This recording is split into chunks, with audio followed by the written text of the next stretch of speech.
ইউক্রেনের Kyiv, Zaporizhzhia এবং ওডেসায় আবারও হামলা চালিয়েছে রুশ সেনারা। এতে প্রাণ হারিয়েছেন কয়েকজন বেসামরিক নাগরিক। হামলায় ধ্বংস হয়েছে বহু বাড়িঘর, প্রায় ১,৫০০ পরিবার বিদ্যুৎবিহীন হয়ে পড়েছে। বিশেষ করে ওডেসার জ্বালানি অবকাঠামোতে বড় ধরনের ক্ষয়ক্ষতির খবর জানিয়েছে স্থানীয় প্রশাসন।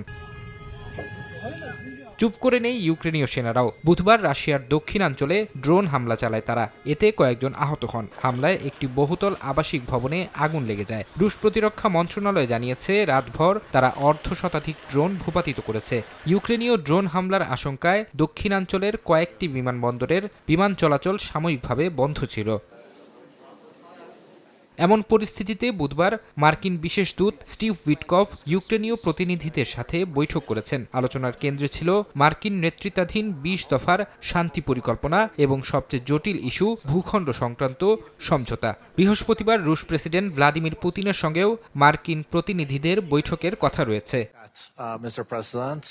এদিকে রাশিয়া ও ইউক্রেনের প্রেসিডেন্টের মধ্যকার সম্পর্ক নিয়ে উদ্বেগ প্রকাশ করেছেন মার্কিন প্রেসিডেন্ট ডোনাল্ড ট্রাম্প। তিনি বলেন, দুই নেতার মধ্যে বিদ্যমান তীব্র ঘৃণা শান্তি চুক্তির পথে বড় বাধা। যদিও ট্রাম্প দাবি করেন উভয় দেশই একটি চুক্তিতে পৌঁছানোর পর্যায়ে রয়েছে এবং যুদ্ধ বন্ধের সম্ভাবনা এখন অনেকটাই হাতের নাগালে। পাশাপাশি ট্রাম্প হুঁশিয়ারি উচ্চারণ করে বলেন, এত বিপুল প্রাণহানির পর এখনও যদি পুতিন জেলেনস্কি সমঝোতায় না পৌঁছান তবে তা হবে চরম বোকামি। ফারহাদ চৌধুরী, সময় সংবাদ।